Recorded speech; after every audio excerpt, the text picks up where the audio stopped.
aussi à Bahati de ne pas exagérer. Bisous à PPRDT, bisous à IDPS. Non seulement on doit broyer les souffles en dehors du secteur, mais aïe que à côté pour toujours nous avons ça et qu'il de l'avant. Année la banque ça bisoté. Donc on a photo de 7 ministres facilement ce que l'équipe fait à 10 ministres pour tout le monde et que ah dans contexte faut un tel agent. Mais tout ça c'est pas une très bonne chose et moi j'estime que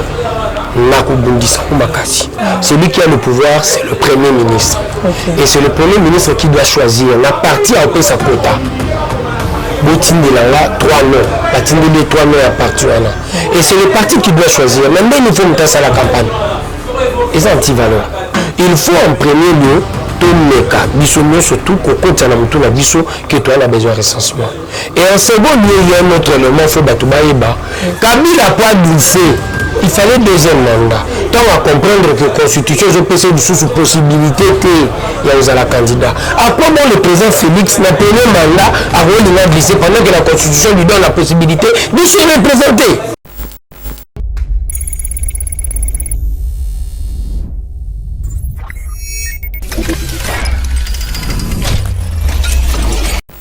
Bote na balandinyo so balanda kayeba TV à travers le monde vraiment bisika besoin kabiso na kati émission na bino ya éco-politique la sotolobela kabino toujours ba actualité politique ya République démocratique du Congo les loto kolobela dossier sorti ya gouvernement ya Union sacrée boyebi que déjà le chef de l'État Félix Tshisekedi a déjà au courant il a sorti ya gouvernement vraiment mwana mboka sama lukondi ya qui déjà pour informer que dans quelques jours vraiment gouvernement ekobimame bele ba koloba 55 ministres les bazan attendu le gouvernement Union sacrée et c'est un gouvernement budgétivore donc le bénango le na kati émission monsieur Alilo donc le bénapel sous deux fois il y a invitation à mboka Kalev Mouton devant la justice à se présenter est-ce que ça manquement devant vraiment justice ya mboka na biso donc le bénango et en fait on remet kabaki sa dossier élection au vraiment et comme mangambu na kati la prière catholique bobi que bande ko na biso ba ko telema ba lobi élection il faut essayer makaka na 2023 pas de glissement concernant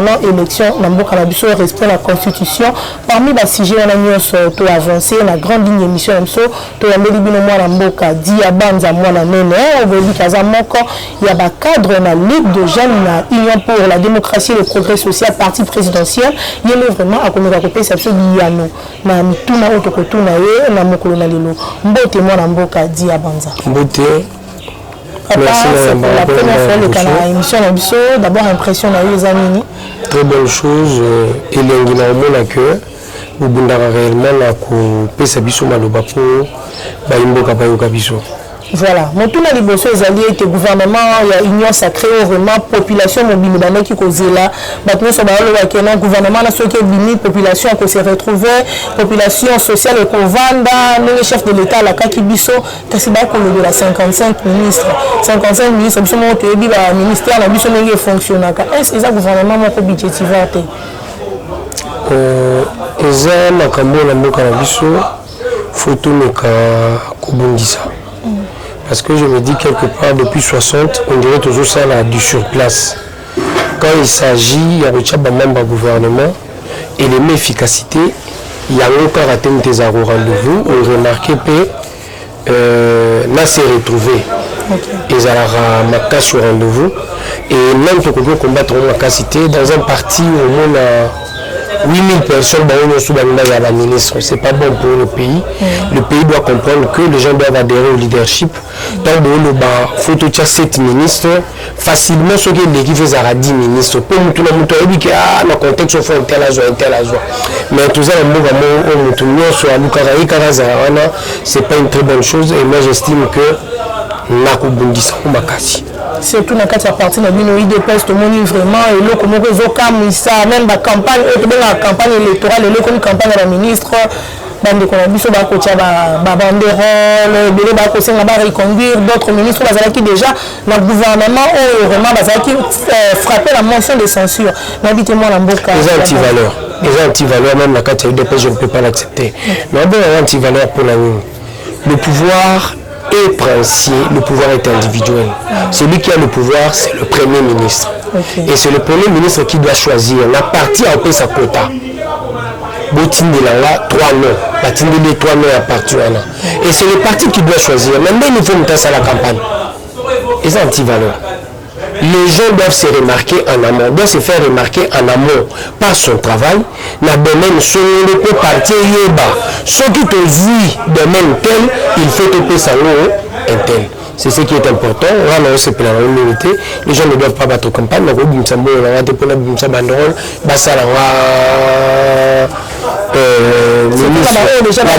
d'ordre individuel, c'est une démarche où ils ont garanti l'intérêt à battre. Tes appels à yo. Pendant que dans le parti, et le parti peut faire son choix. Moi, je n'apprécie pas et je combats cette façon de faire. Voilà, moi, je dis à Banza, je dis que vous allez vraiment, il y a bateau, il y a le IDPS, il y a bateau vraiment, il y a pour la communication, IDPS, vraiment, et ça est fan du Sama. Tant que l'on a qui, moi, Augustin Kabouya, le secrétaire général, il y a parti de la Top Congo. D'abord, réaction à il m'a rassuré parce qu'il devait répondre nécessairement. C'était un sujet d'actualité, il ne répond pas au sang, mais il y a un sujet d'actualité. Et compte tenu de la clameur publique, il fallait le bas et il a bien dit que recensement, ils équivoquent mon faux batouba. Aucun pays du monde ne peut se développer sans maîtriser la démographie. C'est de la démographie que ressort la planification. Sauf que si longtemps démographie est maîtrisée, il sera difficile pour nous de planifier le développement. Il faut en premier lieu surtout que tu as besoin de recensement. Et en second lieu, il y a un autre élément, il faut Batoubaïba. Kabila n'a pas glissé. Il fallait deuxième mandat. Donc à comprendre que la Constitution, je peux sous possibilité il y a un candidat. À quoi bon le président Félix n'a pas eu mandat à glisser pendant que la Constitution lui donne la possibilité de se représenter? C'est pas une mauvaise réflexion. Ils ont eu des places, ils ont gagné l'élection en 2020. Mais ils ont gagné Bissot. Essayons de réfléchir dans ce pays. Tant que nous avons gagné Bissot. Maman, au moins, les politiciens mal de positionnement, l'essentiel, il y a discours et autres, et ça la à la télévision.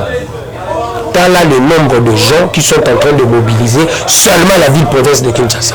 Chaque jour, nous avons à peu près 80 meetings. Chaque jour, la ville-province de Kinshasa, 80 meetings. Ils ont réuni 50 à 60 personnes. Chaque jour. Et tu crois que de tout ça, Bissot peut perdre Makambo facilement. Là, je parle de Kinshasa, sans pour autant parler de l'intérieur. Donc, Bissot, même ceux qui l'élection faisait à la lobby, on va le gagner au la main. Ce n'est pas ça le plus important. Nous croyons que le prêtre était dans l'obligation de l'Axakolo, Makambo est important. En premier, gratuité de l'enseignement. Bango est un partenaire de clé pour la maison titubée. En second, retard au connaître l'organisation des élections. Par les amis, pour les partenaires en tant que société civile, dans Makambo Otani, organisation des élections. Et désignation à Bango il y a tout ça. C'est sur le débat pareil. Là, si on a un partenaire, ici, il y a tout débat. Ils ont un nom d'actualité pour la simple bonne raison, pressé. Ça va pour utiliser clientélisme et tribalisme. Et ce n'est pas l'église. Hein. Les gens doivent comprendre, ce n'est pas l'église. Ils ont 2-3 individus compte tenu de leur position. Oui, valablement. Compte tenu de leur position, on va défendre position à l'église, on y a représentant, à défendre intérêt individuel. Gratuité de l'enseignement, aux intérêts congolais, il fallait se prononcer. En dehors de cela, le choix par consensus ou par élection, je ne sais quoi, il y a membre, il y a animateur principal à CENI, par clientélisme et tribalisme. Et nous le savons. Crédibilité là-bas, il y a des individus qui existent. Mais Jean-Claude Katenda appuyé, on a l'idée les élections doivent avoir lieu en 2023, pas de glissement. Et surtout que là, on va... l'élection en 2023. Parce que nous avons plus recensement en avant, nous avons plus que le recensement est obligatoire. Dans un pays, ça le recensement la toute dernière en 84. Et depuis 84 jusqu'à ce jour, le recensement est salamate. Et tu estimes que ce pays-là se veut développer. bato na mboko barolela Félix a ça le Félix a ça mais Félix Paul a ça il faut dans quelque part et il doit commencer où par la maîtrise de la démographie aux mama so on lamba so landa faut ba nombre bana au kata ba parti en condition il y a soso voilà il y a au kata en comptant le nombre des enfants il y a un élément d'ordre contraignant mais je trouve très mal beaucoup de nombre bateau na wote et je les ai développé bino bo éviter que biso to boya élection en 2006 pour cause de recensement. Comment vous voulez demander à l'UDPS à la contraire la philosophie a vu à sali toute sa vie. Il y a combat sali toute sa vie. To boya élection en 2006 pour cause de recensement. Qui ne sait pas ici. Mais en 2011, vous êtes quand même allé, et 2018 également. Pour nous, l'assistance à personne à danger. Pour réussir. Mais tout ça là qui d'accord. Pour l'année, il y avait des éléments d'ordre contraignant. On peut remarquer que Batmo va connecter les matés, pour la barrière recensement est importante. Mais Bishop Toyobi qui est recensement est important. Et tout le monde est là-haut des élections. Allez, l'homme, quand ça que tu fais le recensement, parce qu'on veut dire, c'est pour quelle raison on a gagné Bishop. Supposons que le recensement qui est 3 ans, 4 ans, il y a eu des pèses pour réagir en ligne. Pour respecter la constitution et le retour à vie et surtout que vous prenez état de droit. Voilà. Mais élection, il y a contestation, tout l'Union européenne sous-souté. Et l'élément essentiel, les autres, ça a beaucoup d'élections à la contester. Ils ont forme. En premier, avant tout, un enfant. Ils ont une forme. Le droit étant la forme et le fond, il faut nécessairement respecter cette dimension de la forme. Où nous voulons être sérieux, où nous sommes de marionnettes, où nous sommes de tintins. Moi, je ne comprends pas ce pays. Des gens qui se disent intelligents, intellectuels, mais pour le développement de recensement à la place. Pour définir l'essentiel de la vie nationale par rapport aux élections. C'est malheureux. Nous n'avons jamais défini notre combat par rapport aux élections. Nous avons toujours défini notre combat par rapport à l'état de droit. C'est ça le problème réel. Et dans le contexte de l'état de droit, ce qui est important pour nous, en premier lieu, de donner sa forme. Nzungu et l'embarabé élection. Bissonion sur photo Tchalo Boronakati. Vous avez la Mouka, vous avez la MLC, vous avez la UDPS, Tchalo Boko. Sur le Tchalo Boko, tu n'aimes pas le Congo. Voilà. Moi, Mboka Diabanza, vraiment le chef de l'État, Kalamine Teneta Koloba, gouvernement Zakobima bientôt. Est-ce que le gouvernement Union Sacrée ou la population congolaise est causée là? Ce qui est le Vandisami, tu penser vraiment que social Nabiso et qu'on a la penza, qui n'y a les sous Nakata Mboka Napsu la République démocratique du Congo. Il y a un élément de taille. Aux amama pour l'ambalanda au Kenda Wenze. So outil, au Kokuta Monazo de la Nzala. Il faut soutenir l'unda pour éviter réellement la maladie au après le soutenir l'unda, il faut qu'il ça la processus. Développement beaucoup ils ont besoin de processus. Ça a été détruit pendant 60 ans. Et parmi les processus essentiels pour permettre un bouquet tamboula, recensement 1, 2, l'option prise par le président de la République qui a dissuadé Bamiyi Bibatika de détourner. Toujours on a un procès à ses copains. 560 millions par là, 11 milliards par là. Donc, on facilement. Et on pose la question à un intellectuel respectable dans ce pays, M. Djamba, Azoub Sabino, dans la condition de Kamboubou. Et c'est un tout ça, les importants, et un résultat. Même si on respecte la procédure, dans les années qui ont respecté la procédure, on l'a battu, on tient le moins à ça pour aller la teigne. Et c'est ce qu'il est en train de dire, au su et au vu de tout le monde. Imaginez-vous. Donc, Kolamba, procédure est importante. Et c'est ça qu'il va dire. Ce qu'on a beaucoup pour social et bon, il faut en premier de tous les années. Capacité d'investissement dans le secteur productif. Il faut qu'on a. Et capacité d'investissement, même le rapide. Nous toujours bondissant la coulage de recettes en premier lieu. Et c'est une affaire d'ordre national. Et ça affaire, il y a eu des pécités pour la UDPS pour la brebis galeuse au bazar. Et pour tout le monde c'est nous tous Congolais dans tous les domaines de la vie, de dénoncer Moïbi. Et ça la monté à UDPS. Moïbi, Bakangaï. Procès le quoi à Caméra. Que ce soit à l'UDPS, MLC. Oui, si vous avez UDPS pour Bakangaï, Caméra c'est notre ami. Et elle a des détails dont l'apport est non négligeable.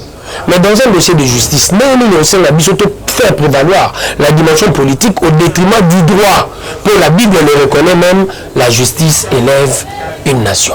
Secteur et social aux autres incertains, secteur productif, notamment le route et autres, il y a des certes agricoles et qu'il y a belé pour et à la Damas na Kinshasa. Voilà. Moi, je Diabanza, vraiment Modeste Bahati a commis le col à Tokolo Baneti, allié de taille à président Félix Antoine Tshilombo Tshisekedi. Moi, je suis lobby, à Zapé, a besoin, il y a un ministère ébélé, contenu, à participer, vraiment pour l'Union sacrée, Fanda, ce qui est accord à FCC caché, Koufi, à Zapé parmi Bateau, Penza, c'est là qui est le chef de l'État, Félix Tshisekedi. Maintenant, comme on a un gamme, il y a deux postes, c'est comme si vous êtes d'accord, ma revendication, ou à cause de la ministère. Et là, on a l'IPPRD. Ils ont non-respect, il y a équité. Non-respect, il y a poids pour le partage équitable, il y a poste à responsabilité. Je crois avec nous, tel ne sera pas le cas. Mais nous demandons aussi à Bahati de ne pas exagérer. Bissoza PPRD, Bissoza IDPS. Non seulement on doit broyer les sous en dehors du secteur, mais à côté pour toujours nous avons ça et qui est de l'avant. À banque ça bisoté. 41 députés au sa majorité. Mais on a besoin de lui. On a besoin de lui pour un nouveau départ. Nous n'avons pas besoin de lui pour tout ça du surplace. Et dans la dimension nouveau départ, nous devons laisser réellement la latitude du Premier ministre Aïbossa Abachoua. Premier ministre a qu'on vivre dans le dictat à ma partité. C'est quelque chose que nous ne pouvons plus accepter. Que ce soit l'IDPS.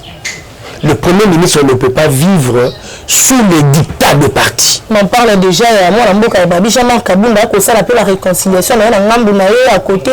Le parti propose. Il y a une commission de gestion des ambitions chez nous. Le parti va proposer. Et du débat, du sous majorité, on discute. Tout l'indi type nous, le gouvernement, nombre, bêtis additionnel 55, nombre, tout ça, on est en train de voir tout ça, mais on doit les discuter. On doit le faire de commun accord. Et nous, toujours ça là, il y a Wana. Et dans le cas de Kouana, toujours Kabo, il y a un poste de responsabilité. Intel Rozoabo. Représentativité de la femme, la première dame exige à 30%. Et on va se battre aussi pour ça. Mais les femmes doivent comprendre aussi. Moi, je suis de l'école de Tshisekedi. Chez nous, on dit combattant. Et quand on dit combattant, ils sont combattants comme combattantes. La discrimination positive n'a pas eu à Penzate. Mais je veux des femmes fortes. Et on va pour l'émancipation d'une autre partie dans le injure. Moi, si je fais Makasi, Jeanne d'Arc, Azela, il était soit émancipé pour dire là-bas français. Et j'estime quelque part, il dira Gandhi, Azela qui était Baïbsaï, soit forte pour Ogunde la Bendien. Maman, Winnie Mandela, Azela raté. Il y a des femmes de valeur qui ont su réellement. Marie Curie, il y a des femmes de valeur sur cette terre qui ont su réellement marquer l'humanité. Et moi, j'estime aussi nos femmes pour lever la classe, soit au côté de la salle de classe, nous attendons la salle de classe, nous sous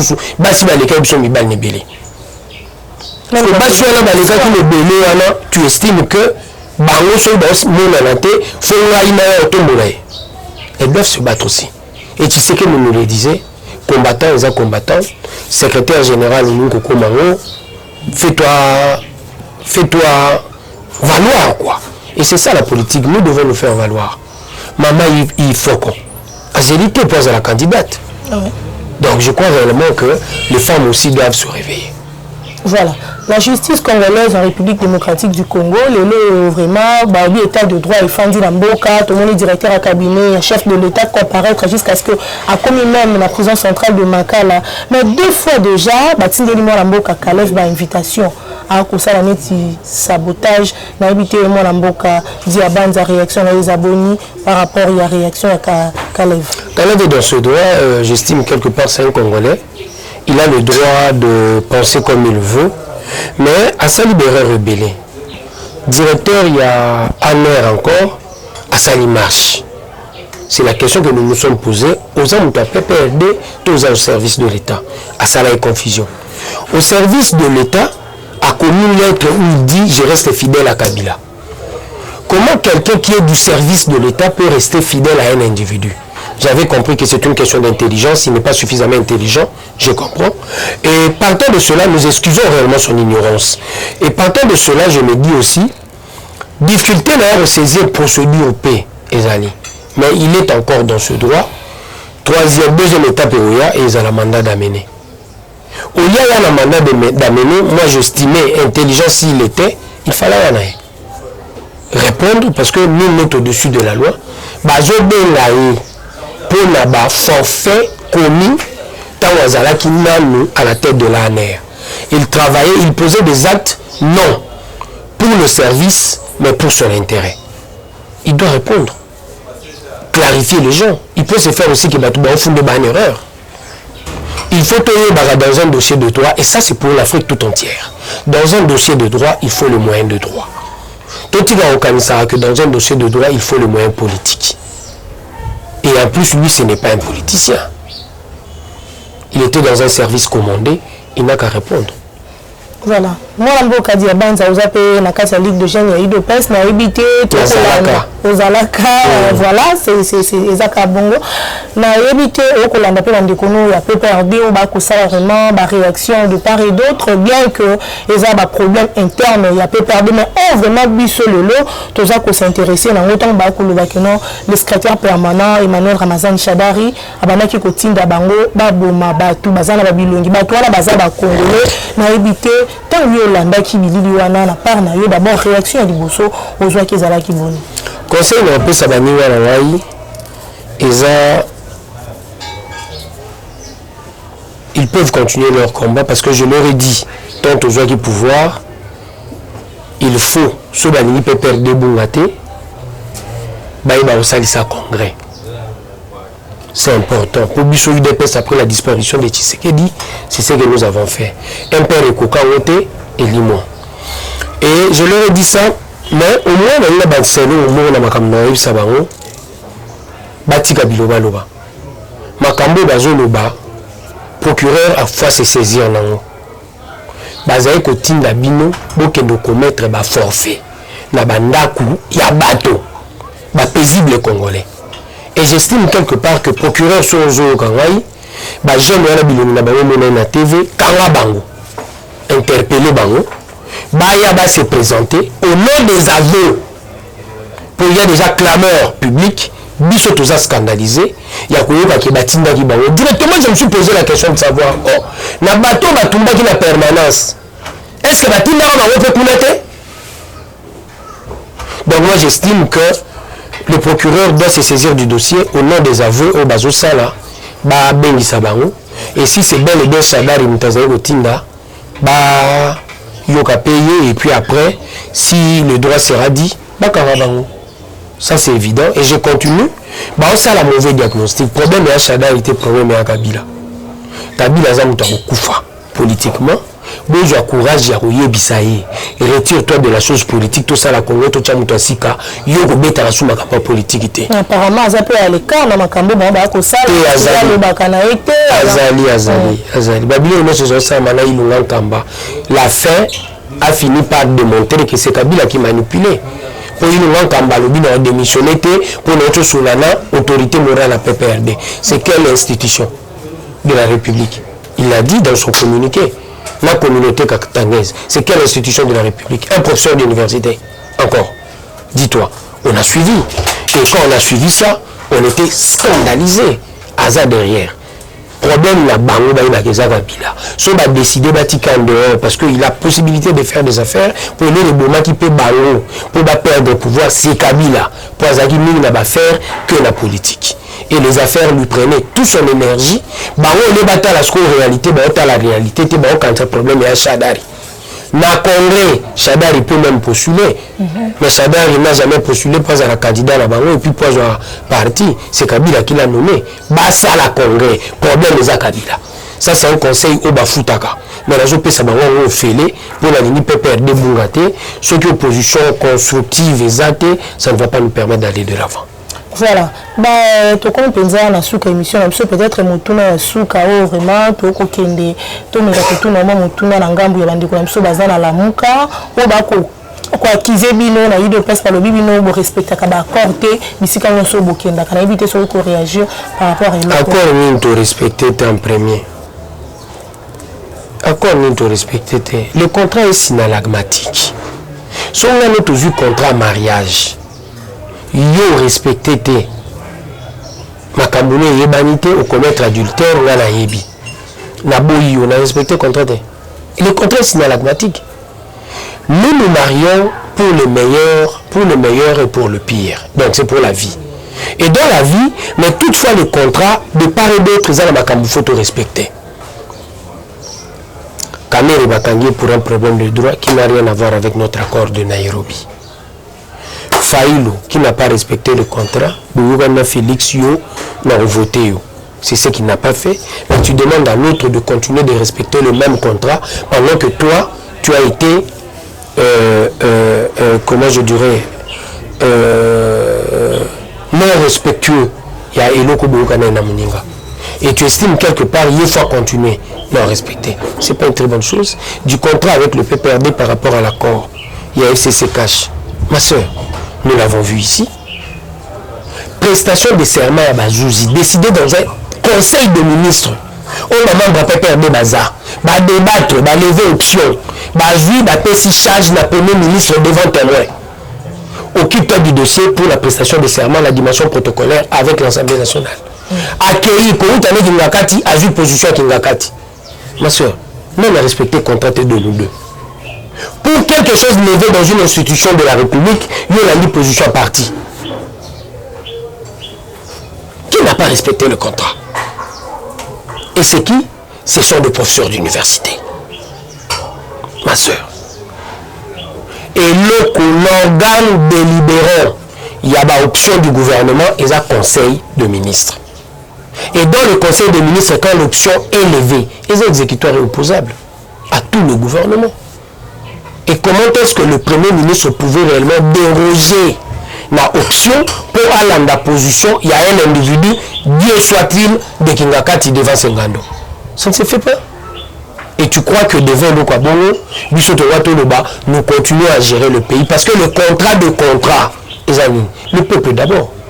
Chef du Congo, notre patron, nous tous, c'est le peuple. Sauf que tu sais, le peuple t'es. Tu es un individu, Dieu soit-il, à Kingakati, j'estime quelque part que c'est dangereux pour la République. Et c'est ce qui a fait que Tokabwanana Bango. Bissot, tu es respectueux de notre contrat. Depuis que nous avons créé l'UDPS, nous respectons notre peuple. Voilà, nous sommes arrivés à la fin de notre mission. Peut-être message Noé Yasuka pour te clôturer définitivement l'émission. Toutes attitudes, il y a recherche à vérité. Pour la carte à vérité, nous serons libérés dans le domaine scientifique et la connaissance, dans la relation avec l'autre et la sincérité, dans la gestion gouvernementale et la transparence. Celui de vérité te tient au centre de notre préoccupation, Congo et Kende Liboso. Mais les autres Abisso et la vérité. Dans le domaine scientifique, nous n'avons pas suffisamment de connaissances. Il y a un politicien, mais on a le même débat. Il y a un mot qu'on a oublié. C'est important. Il y a un bulletin à lire. Il y a un bulletin à lire, il y a une loi de nombre. Loi à nombre. Et loi à nombre, il y a un recensement. Il n'y a même pas. Pour une connaissance, c'est ça à défaut. Donc, vérité au centre de notre préoccupation, Congo Fuluka. Merci Mingi Mboka Diabanzane, vraiment, on dit qui invitation à Mokona Lelo. Merci Maman qui soit derrière la caméra. À l'équipe technique, nous voulons y TV et Nabatno sont vraiment au Balanda Kabiso, dans le monde entier, dans le monde entier, ceux qui sont guidés, on va la bino, Tokutani, Mamikolo Mikoya.